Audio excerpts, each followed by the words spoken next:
wabarakatuh. Alhamdulillahirrahmanirrahim. Pertama-tama, perkenalkan, nama saya Tiara Octavia Syarifuddin, Stambuk 040 2019 0353. Asal Universitas Muslim Indonesia, Fakultas Hukum. Di sini saya akan menjawab pertanyaan dari Bapak Dr. Hardianto Dijanggi, SHMH. Dengan mempersingkat waktu, langsung saja pada intinya.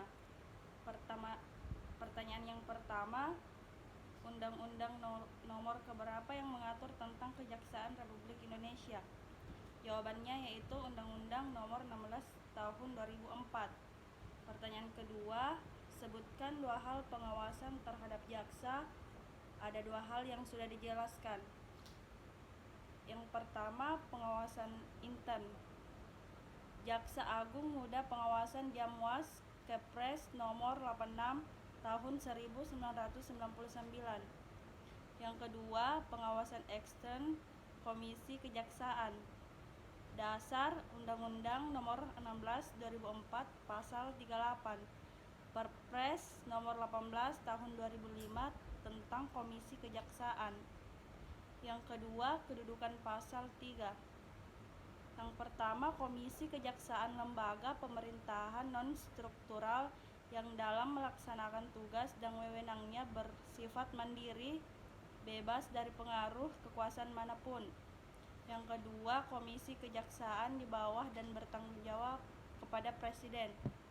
Pertanyaan ketiga, pada menit keberapa dijelaskan tentang tugas dan wewenang jaksa pada bidang pidana, dan sebutkan tugas dan wewenang jaksa pada bidang pidana.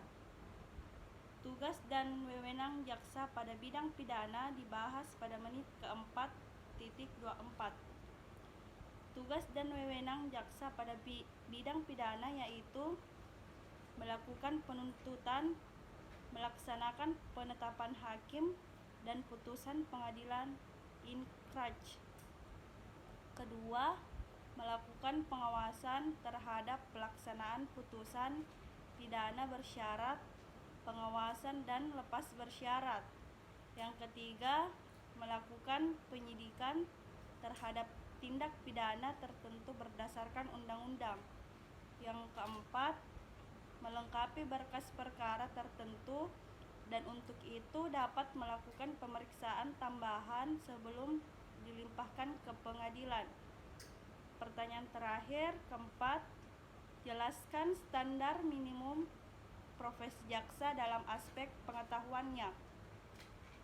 Seorang jaksa dituntut untuk memiliki pemahaman yang baik. Yang pertama, ketentuan hukum pidana material dan formil. Yang kedua, ketentuan hukum perdata material dan formil. Yang ketiga, ketentuan hukum perdata material dan formil. Yang keempat, peraturan perundang-undangan baik perundang-undangan tingkat nasional dan daerah.